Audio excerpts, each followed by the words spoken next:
Hi viewers, welcome to our channel. ప్రస్తుతం మనతో పాటు దాము బాలాజీ గారు సీనియర్ జర్నలిస్ట్ ఉన్నారు. వారితో ఒకసారి మాట్లాడదాం. సార్ నమస్కారం. షాహీన్ అనే ఒక అణుబాంబుని భారత్ మీద ప్రయోగించేందుకు పాకిస్తాన్ ప్రయత్నాలు చేసిందని చెప్పేసి వార్తలు వైరల్ అవుతున్నాయి సార్. దీన్ని భారత్ కూడా చాలా గట్టిగానే ఎదుర్కొందని కూడా చెప్తున్నారు. అసలు ఏంటి షాహీన్ అణుబాంబు? దీని పవర్ ఏ విధంగా ఉంటుంది? ఏ స్థాయిలో డ్యామేజ్ చేయగలదు? మరి దీన్ని భారత్ ఎలా ఎదుర్కొంది సార్? భారత్ అండ్ పాకిస్తాన్ మధ్య కాల్పుల విరమణ జరిగినప్పటికీ కూడా ఒక రకమైన యుద్ధం జరుగుతూనే ఉంది. అది ఇన్ఫర్మేషన్ వార్గానే చెప్పుకోవచ్చు మనం.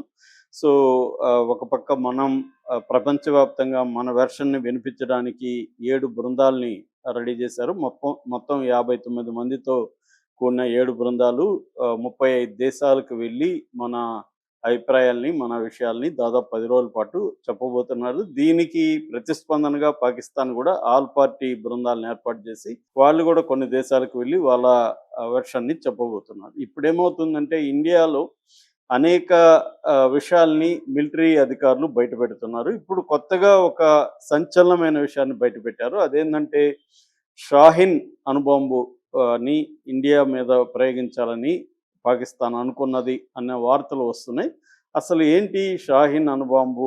దీని రేంజ్ ఎలా ఉంటుంది? దీని కెపాసిటీ ఏంటి? ఇది నిజంగానే వేసుంటే మనకు జరిగే నష్టం ఎలా ఉంటుంది? ఈ విషయాలు మాట్లాడుకుందాం. యాక్చువల్గా షాహీన్ అనేది అణుబాంబు కాదు. నిజానికి షాహీన్ అనేది ఏంటంటే మిస్సైల్ అనమాట, బ్యాలిస్టిక్ మిస్సైల్.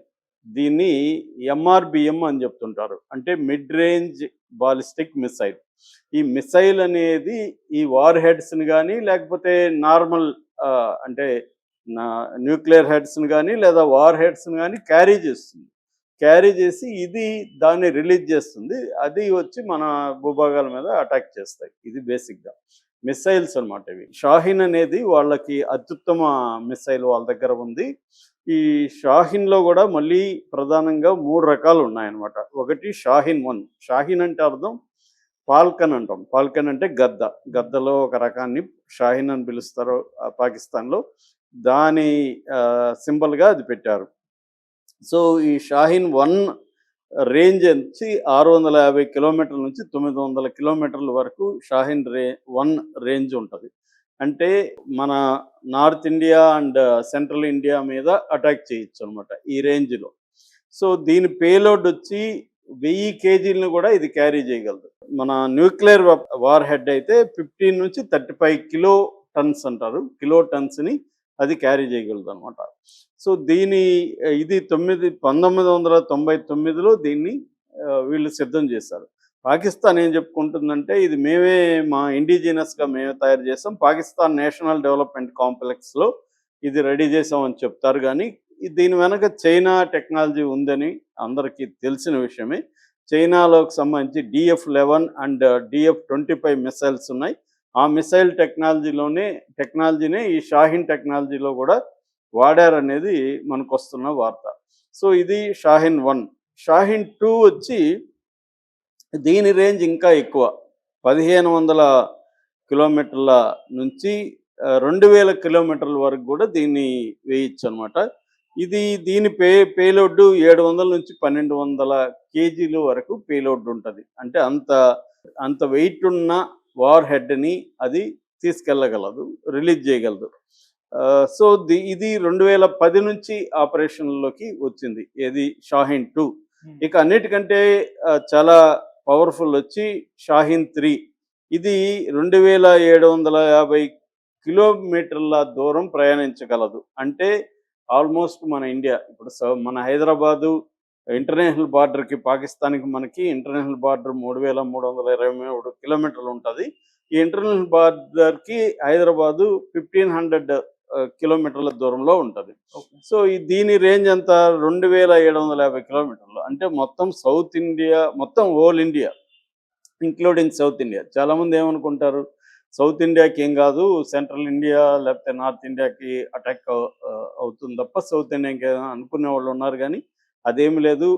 ఈ న్యూక్లియర్ వార్ హెడ్ ఈ మిసైల్ ద్వారా షాహీన్ 3 మిసైల్ ద్వారా వేయగలిగితే న్యూక్లియరే వేయాల్సిన పని లేదు, వేరే వార్ హెడ్స్ వేసినా కూడా మన south India including Hyderabad damage అయ్యే అవకాశం ఉంది. ఎందుకంటే షాహీన్ 3కి ఆ క్యాపబిలిటీస్ ఉన్నాయి.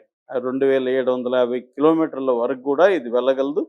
ఇది కూడా 700 నుంచి 1000 కిలోల బరువుని తీసుకెళ్ళగలదు అనమాట, రిలీజ్ చేయగలదు.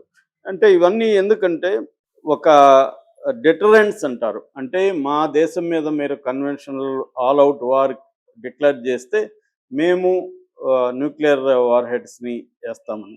ఇప్పుడు మనకు వస్తున్న వార్త ఏంటంటే ఈ బాలిస్టిక్ మిడ్ రేంజ్, ఇప్పుడు నేను చెప్పింది మూడిట్లో ఎంఆర్బిఎం అంటారు, మిడ్ రేంజ్ బాలిస్టిక్ మిసైల్ని ప్రయోగించారు. అది న్యూక్లియర్ వెపన్ క్యాపబిలిటీస్ దానికి ఉన్నాయి, అంటే అది తీసుకెళ్ళగలదు. అట్లాంటి దాన్ని వాళ్ళు టెస్టింగ్ కోసం న్యూక్లియర్ వార్ హెడ్ తీసుకురాలేదు, కానీ న్యూక్లియర్ వార్ హెడ్ తీసుకొని కూడా మనం ఎలా అటాక్ చేయొచ్చు అనేది ఒక టెస్టింగ్ కోసం వాళ్ళు భారత్ మీద వేశారనేది ఒక అభిప్రాయంగా చెప్తున్నారు. దాన్ని మేము కూల్చేసామని నిన్ననే మిలిటరీ అధికారులు కొంతమంది ఆ డెబ్రీ అంటారు, ఆ కూల్చిన శిథిలాల వీడియోలను కూడా వాళ్ళు ఫోటోల్ని, వీడియోల్ని, శాటిలైట్ ఇమేజెస్ని వాళ్ళు రిలీజ్ చేశారన్నమాట.